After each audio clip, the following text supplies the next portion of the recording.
The government is urging the nation to get a booster vaccine to halt the expected tidal wave of Omicron.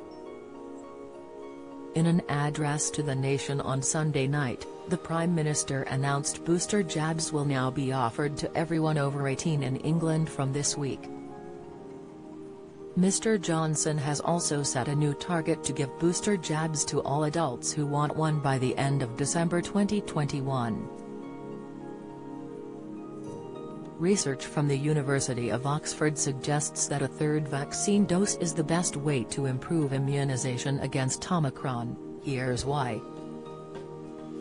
The Omicron variant is doubling by the day, with cases jumping from 1,898 to 3,137 overnight. As a result, the government has raised the UK's alert level from 3 to 4 and brought in stricter rules. Alongside working from home and wearing masks in public places, the government is urging Brits to get their booster jabs. The Omicron variant has the potential to drive a further wave of infections, including among those already vaccinated, and as many people as possible getting a booster jab is the best way to prevent this. The COVID booster program, which was initially intended to start for over 30s this week, has been extended to include everyone 18, if you've had your second vaccine at least 3 months ago. The whole point of the COVID-19 booster is to restore the initial protection of the jab that may have waned over time. The booster dose extends the protection you gained from your first 2 doses and will help to reduce the risk of hospital admission due to COVID-19 this winter. This is particularly important now with Omicron on this rise because early indications suggest Omicron is more transmissible than previous variants and it comes with an increased risk of reinfection. While Omicron might cause less severe symptoms, this is just speculation.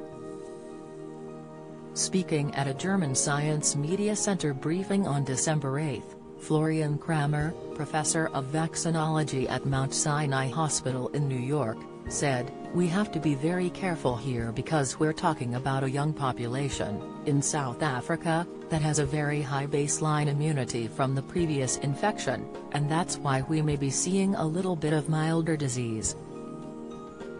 What we need to assume is that Omicron will be very similar to the other variants in terms of severity. Even though the symptoms are flu-like in many Brits so far, Omicron's devastating infection rate could result in a huge volume of people filling hospitals and hundreds of people dying every week." Does the vaccine protect against Omicron? Research from Oxford University and elsewhere suggests that the effects of Oxford AstraZeneca and Pfizer-BioNTech are significantly reduced against Omicron.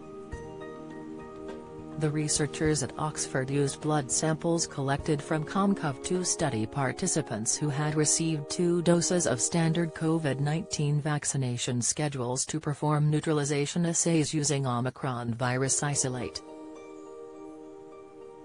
They highlighted while there is currently no evidence of increased potential to cause severe disease, hospitalizations or deaths in vaccinated populations, 2 doses of the vaccines are less effective against Omicron than the Delta variant.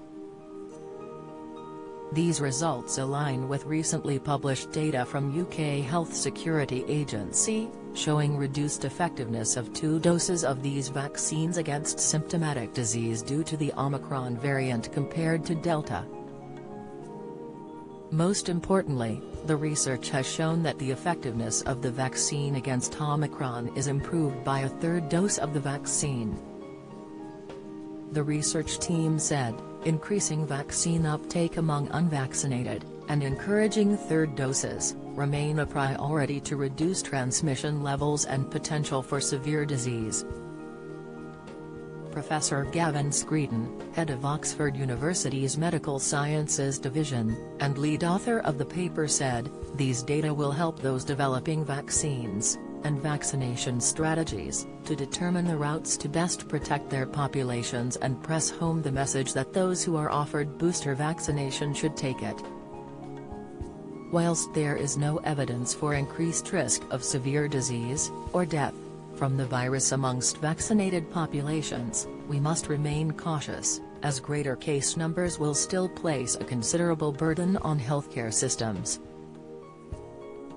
Professor Matthew Snape, professor in pediatrics and vaccinology at the University of Oxford and co-author, added, "It was always a goal of the COMCOV studies to be able to have samples ready, if needed, to test various vaccination schedules against new variants of the coronavirus as they emerged, and we were delighted to assist our colleagues with this important study to enhance our knowledge of how the virus is changing." These data are important but are only one part of the picture. They only look at neutralizing antibodies after the second dose but do not tell us about cellular immunity, and this will also be tested using stored samples once the assays are available. Importantly, we have not yet assessed the impact of a third dose booster, which we know significantly increases antibody concentrations, and it is likely that this will lead to improved potency against the Omicron variant. Professor Theresa Lamb, professor in vaccinology at the University of Oxford, and an author on the paper said, "Vaccination induces many arms of our immune system, including neutralizing antibodies and T cells. Real-world effectiveness data has shown us that vaccines continue to protect against severe disease with previous variants of concern. The best way to protect us going forward in this pandemic is by getting vaccines in arms."